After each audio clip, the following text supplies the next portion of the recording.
네, 오늘 성경 말씀 보시겠습니다. 이사야서 45장 18절부터 25절까지 말씀입니다. 대저 여호와께서 이같이 말씀하시되 하늘을 창조하시니 그는 하나님이시니 그가 땅을 지으시고 그것을 만드셨으며 그것을 견고하게 하시되 혼돈하게 창조하지 아니하시고 사람이 거주하게 그것을 지으셨으니 나는 여호와라 나 외에 다른 이가 없느니라 하시니라. 나는 감추어진 곳과 캄캄한 땅에서 말하지 아니하였으며 야곱 자손에게 너희가 나를 혼돈 중에서 찾으라고 이르지 아니하였노라. 나 여호와는 의를 말하고 정직한 것을 알리느니라. 열방 중에서 피난한 자들아 너희는 모여 오라 함께 가까이 나아오라. 나무 우상을 가지고 다니며 구원하지 못하는 신에게 기도하는 자들은 무지한 자들이니라. 너희는 알림에 진술하고 또 함께 의논하여 보라. 이 일을 옛부터 듣게 한 자가 누구냐? 이전부터 그것을 알게 한 자가 누구냐? 나 여호와가 아니냐? 나 외에 다른 신이 없나니 나는 공의를 행하며 구원을 베푸는 하나님이라. 나 외에 다른 이가 없느니라. 땅이 모든 끝이여 내게로 돌이켜 구원을 받으라. 나는 하나님이라 다른 이가 없느니라. 내가 나를 두고 맹세하기를 내 입에서 공의로운 말이 나갔은즉 돌아오지 아니하나니 내게 모든 무릎이 꿇겠고 모든 혀가 맹세하리라 하였노라. 내게 대한 어떤 자의 말에 공의와 힘은 여호와께만 있나니 사람들이 그에게로 나아갈 것이라 무릇 그에게 노하는 자는 부끄러움을 당하리라. 그러나 이스라엘 자손은 다 여호와로 말미암아 의롭다 함을 얻고 자랑하리라 하느니라. 아멘. 네, 오늘 돌이켜 구원을 받으라. 돌이켜 구원을 받으라. 이런 제목으로 하나님의 말씀 증거하겠습니다. 오늘 성경 말씀은 하나님께서 고레스 왕을 통하여 포로되었던 구약 이스라엘을 구원하시는 일을 보고 온 세상으로 하여금 하나님께 오라고 초청하는 내용의 말씀입니다. 구약 시대 이방인들이 구원받으려면 이스라엘의 하나님께 와야 했죠. 오늘날 신약 시대에도 동일합니다. 구원받으려면 이스라엘의 하나님. 그 하나님 누구십니까? 어떤 분이십니까? 당신의 아들을 십자가에 내어 주신 그죠? 네, 하나님께 중보자 예수님을 의지함으로 와야 될 줄 믿습니다. 여전히 지금도 예수 그리스도의 복음 전파를 이제 교회를 통하여서 하고 있는 줄 압니다. 몇 가지 교훈으로 은혜를 나누겠습니다. 첫 번째는 하나님의 말씀이 공개적으로 전파되고 있다는 것입니다. 하나님 말씀이 숨겨지지 않고 전파되고 있다고 합니다. 18절, 19절에서 교훈하고 있습니다. 그 18절 19절은요. 구원의 하나님께서 천지 만물을 창조하시고 정교한 질서 안에서 섭리하시며 주관하시는 하나님이라고 소개하고 있습니다. 18절 보면 창조의 순서와 과정들을 언급하고 있거든요. 이렇게 하시는 이유는 능력의 하나님이실 뿐만 아니라 지혜로운 하나님이시기도 하다. 이제 그걸 말씀하는 거죠. 18절 보면 대제 여호와께서 이같이 말씀하시되 하늘을 창조하시니 그는 하나님이시니 그가 땅을 지으시고 그것을 만드셨으며 그것을 견고하게 하시되 혼돈하게 창조하지 아니하시고 사람이 거주하게 그것을 지으셨으니 나는 여호와라 나 외에 다른 이가 없느니라. 우리 하나님은 창조하시는 능력의 하나님이실 뿐만 아니라 창조하실 때 만물을 혼돈스럽게 뒤죽박죽 엉망진창 또 공허한 상태로 창조하신 게 아니라 도리어 그 질서 있게 그렇게 하신 하나님이시라는 것입니다. 그 세상 종교와 철학 사상들 보면 우주의 기원과 창조 설화에서 이런 주장들이 있거든요. 신이 이 세상을 왜 창조했습니까? 그러면 신이 자기 존재 유지하는 게 어려우니 자기 존재조차도 유지하는 게 어려우니 일종의 에너지와 영양분, 도움이 필요해 가지고 이 세상을 창조했다는 거예요. 그래서 신이 이 온 세상을 창조해서 이제 빨대 꽂고 창조한 이 그 세계를 빨대 꽂고 그 의지하면서 그 거기서 영양분을 공급받으면서 그 유지하려고 창조한 것이다. 이런 이 이방 그 창조설화의 그런 주장이 있고요. 좀 말도 되지 않는 주장이죠. 그리고 플라톤 같은 경우는 이데아론 그래서 이 세상은 원래 존재하는 본질 세상의 복사본이라는 거죠. 그만큼 현 세상은 뭔가 부족하고 뭔가 약점이 많은 투성이라는 세상이라는 거죠. 플라톤은 이 세상의 본질을 추구한다면서 없는 세상을 가정한 거죠. 이 세상 자체가 하나님의 아름다운 창조 세계라는 걸 놓치는 거죠. 믿는 자들만이 피조 세계를 보고 여호와 우리 주여 주의 이름이 어찌 그리 아름다운지요라고 찬송할 수 있는 줄 압니다. 범신론은 신과 인간과 자연의 경계선이 없죠. 신이 자연이고 인간이 자연의 일부이니 모두 다 신성을 가지고 있는 것으로 주장하는 거죠. 예, 죽으면 다 사람이 죽으면 다 신이 되는 거예요. 그러니까 신성의 그 신의 일부가 되는 거죠.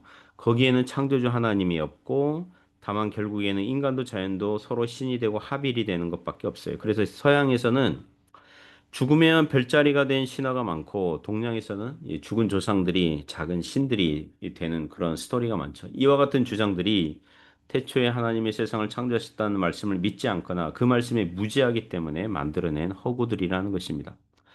19절은 나는 감추어진 곳과 캄캄한 땅에서 말하지 아니하였으며 야곱 자손에게 너희가 나를 혼돈 중에서 찾으라고 이르지 아니하였노라 나 여호와는 의를 말하고 정직한 것을 알리느니라. 어, 그 하나님께서 능력으로 창조하시고 지혜롭게 만드셨을 뿐만 아니라 이 세상에서 보이지 않게 보이지 않고 숨어 계시지만 구원의 말씀과 역사는 선명하게 드러내시고 있다는 것입니다. 그 구원의 역사들 중에 지금 이사야 본문에서는 이 구약 시대 고레스 왕을 통해서 구약 이스라엘을 포로에서 돌아오게 하시는 그 구원의 사건을 얘기하는 거거든요. 하나님께서 감추어진 곳과 캄캄한 땅에서 말하지 아니하시고 구원의 사건을 선명하게 드러내셨다는 거예요. 의를 말씀하시고 정직한 것을 말씀하시니 하나님의 말씀을 듣고 하나님의 구원 역사를 보고 여호와 하나님 외에 다른 이가 없다는 것을 알라는 것입니다. 그러므로 창조의 하나님, 능력의 하나님, 그리고 섭리하시고 다스리시는 지혜로우신 하나님 바라보고 의지하실 수 있길 바랍니다. 두 번째 교훈은 세상 사람들이 우상신을 버리고 하나님께 돌아오라는 것입니다. 우상신을 버리고 하나님께 돌아오라는 거예요. 20절에서 22절에서 교훈하죠. 20절 보시면 열방 중에서 피난한 자들아.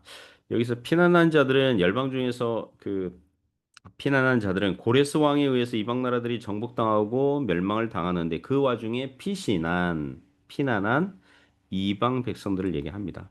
그 22절 가면은 땅의 모든 끝이요 이렇게 하거든요. 그게 모든 세상 사람들을 향해서 말씀하고 있는 거예요. 20절 계속해서 보시면 너희는 모여오라 함께 가까이 나오라 나무 우상을 가지고 다니며 구원하지 못하는 신에게 기도하는 자들은 무지한 자들이니라. 그 당시 나무 우상들을 짊어지고 다니면서 그 우상 신에게 기도하거나 소원을 빌었다 그래요. 그 창세기 31장 보면 야곱이 외삼촌이자 장인 라반에게서 도망쳐 나올 때 그 아내들 중에 라헬이 아버지 라반이 섬기던 우상 드라빔을 훔쳐서 나오는 장면이 있거든요. 물론 그때는 매우 작은 그 우상이었던 것 같아요. 그러니까 휴대 가능한 우상신들. 그렇게 휴대가 가능하거나 어쨌든 뭐 그 커다랗게 만들어서 이 짐승과 가축에 의해서 이렇게 이동하거나 뭐 그런 우상들이 있었다는 것입니다. 그런 우상신들을 버리고 하나님께 모여서 나아오라는 거예요. 데살로니가전서 1장 9절을 보면 사도 바울이 데살로니가 교회의 믿음을 칭찬할 때 이렇게 말씀하시거든요. 그들이 우리에 대하여 스스로 말하기를 우리가 어떻게 너희 가운데 들어갔는지와 너희가 어떻게 우상을 버리고 하나님께로 돌아와서 살아계시고 참되신 하나님을 섬기는지 이렇게.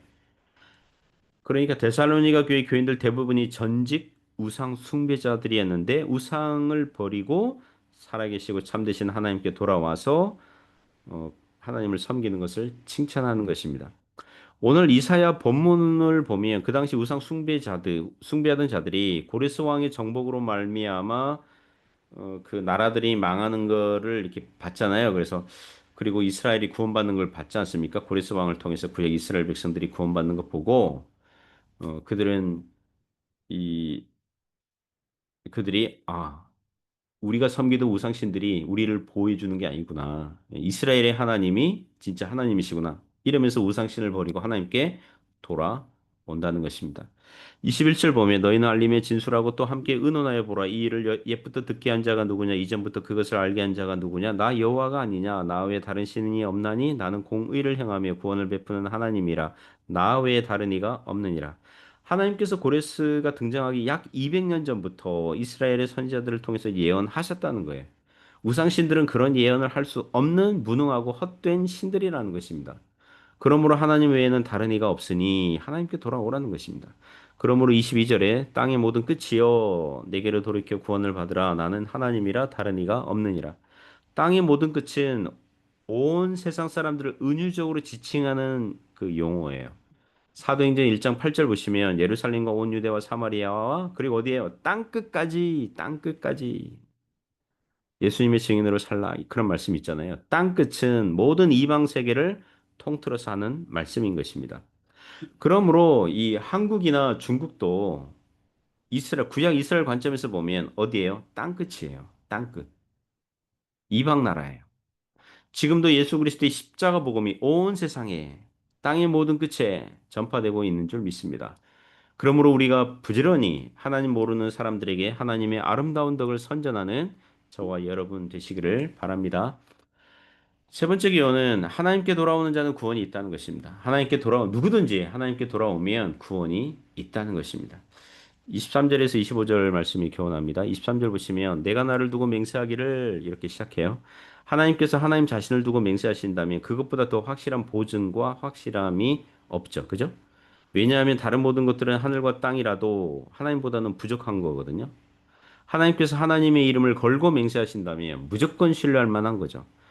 내 입에서 공의로운 말이 나갔은즉 돌아오지 아니하나니 하나님 말씀이 아무런 효과 없이 거저 돌아오는 일은 없다는 거예요. 반드시 그 말씀대로 역사가 있고 결과가 있다는 것입니다.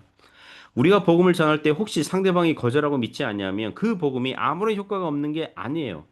회개하고 믿었다면 구원을 받겠지만 거절하더라도 심판을 받는 반드시 결과가 따라오는 그런 역사가 있는 것입니다.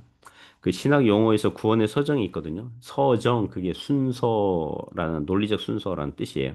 구원의 서정에서 하나님께서 말씀을 통해서 죄인들을 부르신다고 하면서 그것을 부르심 또는 한자로 소명이라는 그런 논리적 단계가 있습니다. 누구든지 복음을 듣는다면 그게 하나님께서 부르시는 음성이기 때문에 그 회개하고 믿으면 그것을 유효적 부르심, 효과적인 부르심, 유효적 소명, 내적 부르심 뭐 이런 표현 쓰거든요. 그러나 복음을 들었지만 믿지 않고 거절하면 외적 부르심이라고 하지만 아무런 일도 일어나지 않는 무효한 부르심이 아니라 복음에 대해서 거절했으니 하나님의 심판 자리에서 정죄와 유죄를 받게 되는 명분과 증거들이 쌓이고 있는 중인 거예요. 하나님의 심판 중인 거예요. 누군가 복음 들었는데 거절했다. 하나님의 심판이 지금 진행되고 있는 과정인 것입니다. 그것 자체가. 계속해서 말씀 보시면 내게 모든 무릎이 꿇겠고 모든 혀가 맹세하리라 하였노라. 24절 내게 대한 어떤 자의 말에 공의와 힘은 여호와께만 있나니 사람들이 그에게로 나아갈 것이라 무릇 그에게 노하는 자는 부끄러움을 당하리라. 그러나 25절 이스라엘 자손은 다 여호와로 말미암아 의롭다함을 얻고 자랑하리라 하느니라. 회개하여 하나님께 돌아온 자들은 모든 무릎을 꿇고 예수는 그리스도라고 고백하게 될 것입니다. 하나님께 노하는 자, 회개하지 않고 고집을 피우는 자는 부끄러움을 당하게 될 거예요. 그러나 하나님께 돌아오면 참된 이스라엘 백성이 무리에 가입하게 되고 의롭다함을 얻고 주님을 자랑하고 주 안에서 자랑하는 인생이 될 것입니다. 사랑하는 성도 여러분, 그러므로 하나님께 가까이함이 복인 줄 믿습니다. 복 있는 자는 여호와의 율법을 즐거워하며 주야로 묵상하는 자입니다. 의인들의 길을 여호와께서 인정하여 주시는 생명의 길입니다. 이 구원의 길을 계속해서 걸어갈 수 있기를 주님의 이름으로 축복합니다. 기도하겠습니다. 하나님 아버지 감사합니다. 믿음의 삶, 예수 그리스도를 믿는 이 생명의 길, 이 길을 계속해서 걸어갈 수 있도록 붙잡아 주시길 원합니다. 우리의 가족들 혹은 친지들, 지인들 중에 아직 예수님을 믿지 않는 사람들이 있습니다. 그들이 주님을 믿고 주님 품에 돌아올 수 있도록 그리하여 구원을 얻을 수 있도록 역사하여 주옵소서. 예수님 이름으로 기도드립니다. 아멘.